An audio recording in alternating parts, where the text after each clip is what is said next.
Hi, ഞാനിന്ന് വന്നിരിക്കുന്നത് ഒരു വണ്ടിയുടെ റിവ്യൂ പ്ലസ് യൂസർ റിവ്യൂ ആയിട്ടാണ് വന്നിരിക്കുന്നത്.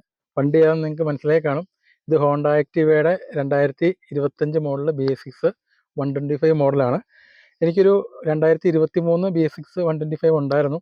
അതിപ്പോൾ ഞാൻ 3 വർഷം ഉപയോഗിച്ചിട്ട് അത് കൊടുത്തിട്ടാണ് ഇപ്പോൾ ഇതെടുത്ത്. അന്നേരം ഈ 2023 മോഡൽ വണ്ടിയും ഈ 25 മോഡൽ വണ്ടി തമ്മിലുള്ള വ്യത്യാസവും പിന്നെ ഞാൻ ഈ വണ്ടി ഉപയോഗിച്ചിട്ടുള്ള എൻ്റെ എക്സ്പീരിയൻസും അങ്ങനെ കുറച്ച് കാര്യങ്ങളെല്ലാം കൂടെ നിങ്ങൾക്ക് ഷെയർ ചെയ്യാം. പിന്നെ ഇതിൻ്റെ റേറ്റും കാര്യങ്ങളെല്ലാം ഉൾപ്പെടുത്തി ഉള്ളൊരു വീഡിയോ ആണിത്. അപ്പോൾ വീഡിയോ സ്കിപ്പ് ചെയ്യാതെ കാണുക.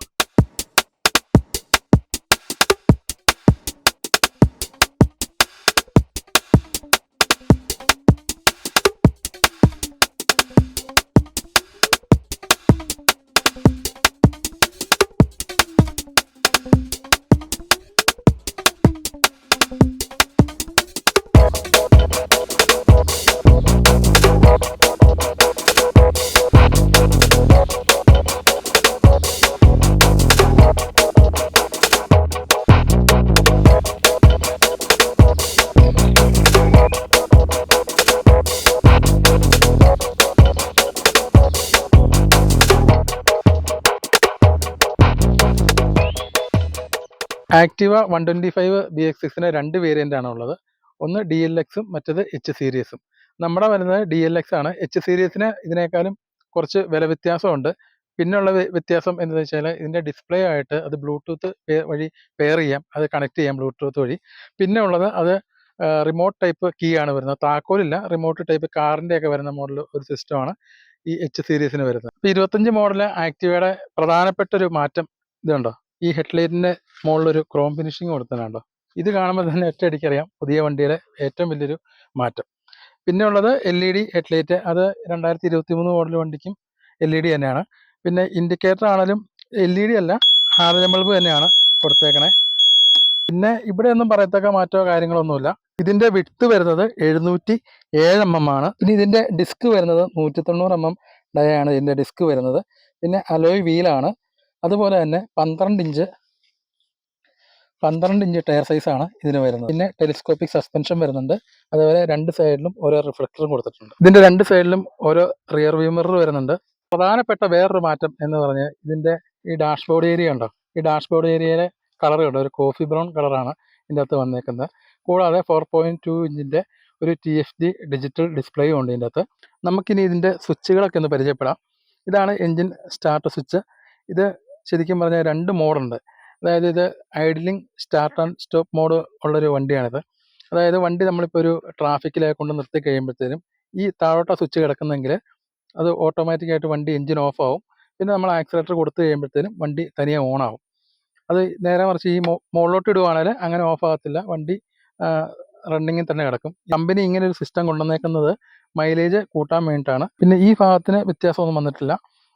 സാധാരണ ആക്ടിവയ്ക്ക് ഉള്ള പോലെ തന്നെ സിസ്റ്റം തന്നെയാണ് വരുന്നത്. ഫ്യൂൽ ലിഡ് തുറക്കാനും അതുപോലെ സീറ്റ് തുറക്കാനൊക്കെ സ്വിച്ചാണ്. അതിൻ്റെ ഇവിടെ മോഡ് മാറ്റി കൊടുത്തിട്ടാണ് ചെയ്യണേ. പിന്നെ കൂടാതെ പഴയ വണ്ടികൾക്കുള്ള പോലെ തന്നെ ഒരു ഷട്ടറും ഉണ്ട് ഇവിടെ. ഇതിൻ്റെ അകത്ത് USB ചാർജിങ് കൊണ്ടുവന്നിട്ടുണ്ട്, മൊബൈൽ ചാർജ് ചെയ്യാൻ പാകത്ത് ഒരു ചാർജിങ് കൊണ്ടുവന്നിട്ടുണ്ട്. 23 മോഡൽ വണ്ടിക്ക് അതില്ല. മാത്രമല്ല 23 മോഡൽ വണ്ടിക്ക് ഈ ഒരു ഗ്ലോ ബോക്സ് ശരിക്കും അടച്ചിടാവുന്ന ടൈപ്പായിരുന്നു. ഇതിപ്പോൾ ഓപ്പണാണ്. ഇത് ഓപ്പൺ ആക്കണതിൻ്റെ കാര്യം എനിക്ക് തോന്നുന്നു ഈ മൊബൈൽ ചാർജ് ചെയ്യുമ്പം ഇതിൻ്റെ അകത്ത് വെക്കാൻ വേണ്ടിയിട്ടാണെന്ന് തോന്നുന്നു ഇത് ഓപ്പൺ ചെയ്ത് വെച്ചേക്കുന്നത്. പിന്നെ ഇങ്ങനെ ഓപ്പൺ ചെയ്ത് വെക്കുന്നതുകൊണ്ട് വേറൊരു ഡിസഡ്വാൻറ്റേജ് ആണ്, ഇതിൻ്റെ അകത്ത് പോലെ എഴുജന്തുക്കളൊക്കെ കയറിയിരിക്കാൻ ഒരു ചാൻസസ് കൂടുതലാണ്. പ്രത്യേകിച്ച് നമ്മുടെ ഈ കാലാവസ്ഥയിൽ സ്കൂട്ടറിനകത്തൊക്കെ എപ്പോഴും പാമ്പിനെ ഒക്കെ കാണാറുണ്ട്. അതുപോലെ ഒരു കുഴപ്പം ഇതിൻ്റെ അകത്ത് ഞാൻ കാണുന്നുണ്ട്. പിന്നെ ഇവിടെ ഒരു ഹുക്ക് കൊടുത്തിട്ടുണ്ട്, അത് പഴയ വണ്ടിക്കുണ്ട്. അതുപോലെ തന്നെ ഈ സൈഡിലും ഒരു ഹുക്ക് കൊടുത്തിട്ടുണ്ട്. ഇവിടെ നമുക്ക് ഇതിൻ്റെ ടയറിൻ്റെ പ്രഷറും കാര്യങ്ങളെല്ലാം എഴുതിയിട്ടുണ്ട്. അതുപോലെ ഈ വണ്ടിക്ക് താങ്ങാനുള്ള ലിമിറ്റും കാര്യങ്ങളും ഇതിൻ്റെ അകത്ത് എഴുതിയിട്ടുണ്ട്. ഇതിൻ്റെ ലഗേജ് ഹുക്കിൽ 1.5 കിലോ ഭാരമാണ് ഹോൾഡ് ചെയ്യാൻ പറ്റുന്നത്. അതുപോലെ ഫ്രണ്ട് ഇന്നർ റാക്കിൽ 1 കിലോയും അതുപോലെ സെൻട്രൽ കമ്പാർട്ട്മെൻറ്റിൽ 10 കിലോയുമാണ് ഇതിൻ്റെ അകത്ത് ഹോൾഡ് ചെയ്യാൻ പറ്റുന്ന വെയിറ്റ്. പിന്നെ ഇപ്പോൾ ഇറങ്ങുന്ന ഒട്ടുമിക്ക സ്കൂട്ടറുകളിലും ഒരു കുഴപ്പം എന്തെന്ന് വെച്ചാൽ ഗ്യാസ് സിലിണ്ടർ കയറത്തില്ല. നമുക്കിപ്പോൾ കാര്യം നമ്മുടെ വീട്ടുപടിക്കലൊക്കെ ഗ്യാസ് സിലിണ്ടർ കൊണ്ടുവരുമെങ്കിലും ഒരു എമർജൻസി കാര്യത്തിന് എടുക്കാൻ പോകണമെങ്കിൽ മറ്റു വണ്ടിയൊക്കെ ആശ്രയിക്കേണ്ട അവസ്ഥയാണ് വരുന്നത്. അപ്പോൾ ഇതിനെ സംബന്ധിച്ചിടത്തോളം ആ ഒരു ഇഷ്യൂ ഇല്ല. ഇത് ആക്ടിവയുടെ എല്ലാ വണ്ടിയിലും തന്നെ ഗ്യാസ് സിലിണ്ടർ കയറുന്നുണ്ട്. അത്യാവശ്യം നല്ല ഗ്യാപ്പും കാര്യങ്ങളൊക്കെ ഉണ്ട്. ഇനി ഈ വണ്ടിയിൽ ഇങ്ങനെ ചെളിയൊന്നും നോക്കണം കേട്ടോ, മഴ സീസണാണ്. ഞങ്ങളിപ്പോൾ വന്ന വഴിക്ക് പറ്റിയ ചെളികളും കാര്യങ്ങളൊക്കെയാണ്. നമുക്കെന്തായാലും വണ്ടി ഒന്ന് സ്റ്റാർട്ട് ചെയ്ത് നോക്കാം. താക്കോൽ ഓൺ ആയി കഴിയുമ്പോൾ തന്നെ ഹോണ്ടയുടെ ഒരു ബാഡ്ജിങ് വരും. അതുപോലെ സെൻസർ മുകളിലെ സൗണ്ടൊക്കെ കേൾക്കാം. പിന്നെ സ്റ്റാർട്ട് ചെയ്യണ മുന്നും നമ്മളിപ്പോൾ സൈഡ് സ്റ്റാൻഡിലാണ് വണ്ടി ഇരിക്കുന്നതെങ്കിൽ ഇവിടെ കാണിക്കും, നോട്ടിഫിക്കേഷൻ കാണിക്കും. ഇത് മാറിയാൽ മാത്രമാണ് നമ്മൾ വണ്ടി സ്റ്റാർട്ട് ആകത്തുള്ളൂ. അപ്പോൾ നമുക്ക് ആദ്യം സ്റ്റാൻഡ് മാറ്റാം.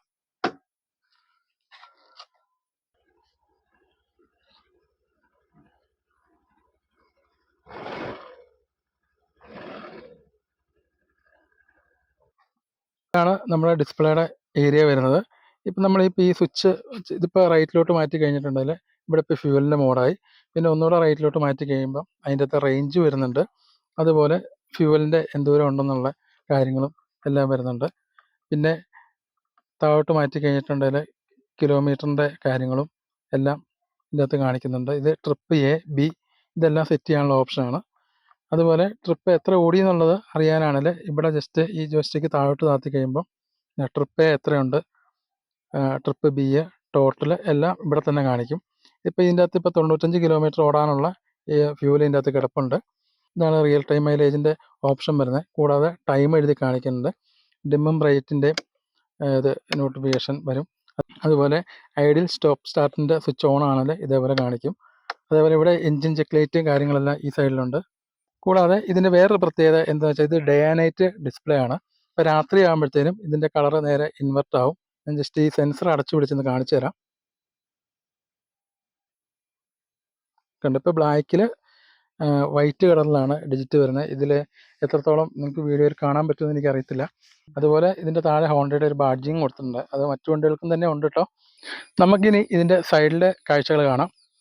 ആദ്യം തന്നെ പറയട്ടെ, 162 mm ആണ് ഇതിൻ്റെ ഗ്രൗണ്ട് ക്ലിയറൻസ് വരുന്നത്. കൂടാതെ ഇവിടെ 125ൻ്റെ ഒരു ബാഡ്ജിങ് ഉണ്ട്. പിന്നെ ഇതൊക്കെ എക്സ്ട്രാ ഫിറ്റിങ് വരുന്നതാണ്. പിന്നെ കൂടാതെ ഇത് ഒരു ചവിട്ടുപടി, അതുപോലെ പുറകിലേക്ക് ആക്കി പിടിക്കാൻ, പ്രത്യേകിച്ച് ലേഡീസിനൊക്കെ ചെരിഞ്ഞ് നിൽക്കുന്ന ആൾക്കാർക്കൊക്കെ പിടിക്കാൻ പാകത്തിനൊരു ഹാൻഡിലും ഉണ്ട്. പിന്നെ ഈ സൈലൻസറിൻ്റെ ഇതിലോട്ട് വരുവാണെങ്കിൽ കാര്യമായ മാറ്റമൊന്നുമില്ല. വർഷങ്ങളായിട്ട് തന്നെ ആക്ടിവയുടെ സൈലൻസർ ഈ ഒരു ഷേപ്പിൽ തന്നെയാണ് വരുന്നത്. ഇതിൻ്റെ ബാക്ക് വീല് വരുന്നത് 10 ഇഞ്ച് ടയറാണ്. അതേപോലെ അലോയ് വീലാണ് ട്യൂബ്ലെസ്. പിന്നെ ഇതിൻ്റെ ബ്രേക്ക് വരുന്നത് ഡ്രം ബ്രേക്കാണ്. അത് 130 mm ആണ് ഇതിൻ്റെ ഡയ വരുന്നത്. പിന്നെ ഇതിൻ്റെ ബാക്കിലെ shock absorber 3 step adjustable shock അബ്സറാണ് ഇതിൻ്റെ അകത്ത് വരുന്നത്. മാനുവലായിട്ട് സ്റ്റാർട്ട് ചെയ്യാൻ വേണ്ടി ഒരു കിക്കറും കൊടുത്തിട്ടുണ്ട്. അതുകൂടാതെ പുറകെ ഇരിക്കുന്ന ആൾക്ക് ചവിട്ടാൻ വേണ്ടിയിട്ടൊരു ഫുട് റെസ്റ്റും കൊടുത്തിട്ടുണ്ട്. പിന്നെ 2023 വണ്ടിയും ഈ വണ്ടിയും തമ്മിൽ ഓടിച്ചു നോക്കിയാൽ എനിക്ക് ഇതിന് പവർ ഇച്ചിരി കൂടുതൽ കാണിച്ചിട്ടുണ്ട്. അതിൻ്റെ കാര്യം എന്താണെന്ന് ചോദിച്ചു കഴിഞ്ഞാൽ ഇത് കണ്ടോ, ESP, അതായത് എൻഹാൻസ്ഡ് സ്മാർട്ട് പവർ, ഈ ഒരു ടെക്നോളജി ഈ വണ്ടിയിലുണ്ട്. അതുകൊണ്ട് തന്നെ പഴയ വണ്ടിയും എഞ്ചിൻ്റെ കപ്പാസിറ്റിയിലെ സെയിം ആണ്, പക്ഷേ വണ്ടിക്ക് പവർ നല്ലവണ്ണം വ്യത്യാസമുണ്ട്. അത് ഓടിക്കുമ്പം നമുക്ക് ശരിക്കും അറിയാൻ പറ്റുന്നുണ്ട്. നല്ല കയറ്റമൊക്കെ കയറുമ്പോഴത്തേനും വണ്ടി നല്ല പെർഫോമൻസോട് കൂടിയാണ് വണ്ടി കയറുന്നത്. ഇതിൻ്റെ ലെങ്ത് വരുന്നത് 1850 mm ആണ് ലെങ്ത് വരുന്നത്. അതുകൂടാതെ ഹൈറ്റ് വരുന്നത് 1160 mm. പിന്നെ ഇതിൻ്റെ സീറ്റിൻ്റെ ഹൈറ്റ് വരുന്നത് 712 mm ആണ്. അതുപോലെ തന്നെ 107 കിലോ ആണ് ഇതിൻ്റെ വെയിറ്റ് വരുന്നത്. നമുക്കിനി ഇതിൻ്റെ എഞ്ചിൻ്റെ കാര്യങ്ങളെപ്പറ്റി പറയാം. ഇത് 123.92 cc 4 stroke air cooled petrol എഞ്ചിനാണ് ഇതിൻ്റെ അകത്ത് വരുന്നത്. അതേപോലെ 8.43 HP പവറും, അതായത് 6.2 കിലോ വാട്ടോളം വരും. അതേപോലെ 10.5 Nm ടോർക്കുമാണ് ഈ വണ്ടിക്ക് വരുന്നത്. എല്ലാ സ്കൂട്ടറിലുള്ള പോലെ തന്നെ ഇതും ഓട്ടോമാറ്റിക് ഗിയർ സിസ്റ്റമാണ്, CVT ടൈപ്പ്. പിന്നെ കൂടാതെ ഇതിൻ്റെ പെട്രോൾ വന്നിട്ട് 5.3 ലിറ്റർ പെട്രോൾ കപ്പാസിറ്റിയാണ് ഇതിന് വരുന്നത്. കമ്പനി പറയുന്നത് പെർ ലിറ്റർ 47 കിലോമീറ്റർ ആണ്. എനിക്ക് നിലവിൽ ഇപ്പോൾ 45 കിലോമീറ്റർ മൈലേജ് കാണിക്കുന്നുണ്ട്. ഇതിപ്പോൾ 1000ൻ്റെ സർവീസ് കഴിഞ്ഞേ ഉള്ളൂ. ഇനിയിപ്പോൾ ചിലപ്പം അടുത്ത സർവീസിന് മുമ്പായിട്ട് ചിലപ്പോൾ മൈലേജിൽ വ്യത്യാസം വരാം, ചിലപ്പോൾ കൂടാം, ചിലപ്പോൾ കുറയാം. അത് നമുക്കിപ്പോൾ ഓടിച്ചു നോക്കിയാൽ മാത്രമേ നമുക്ക് അറിയാൻ പറ്റത്തുള്ളൂ. ഇത് ഒരു CBS ടെക്നോളജിയാണ് ഇതിൻ്റെ ബ്രേക്ക് വരുന്നത്.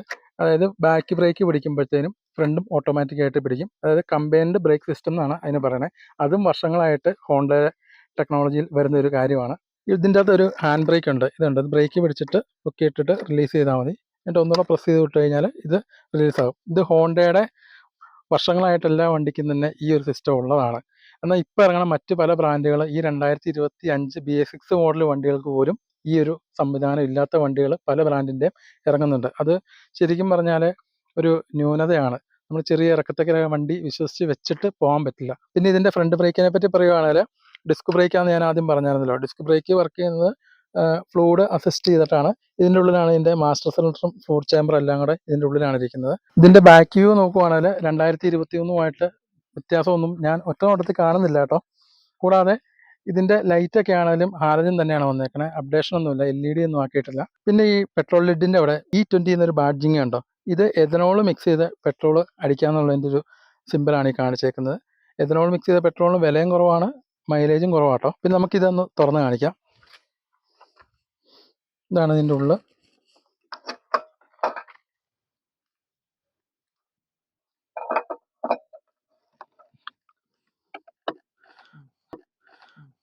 ഇപ്പൊ കൂടുതലായിട്ട് കണ്ടുവരുന്നൊരു കാഴ്ചയാണ്, കല്യാണം കഴിഞ്ഞ 2 പിള്ളേരൊക്കെ ഉള്ള ആൾക്കാർ ബൈക്ക് ഒഴിവാക്കിയിട്ട് സ്കൂട്ടറിലേക്കാണ് ഇപ്പോൾ കടന്നു വരുന്നത്.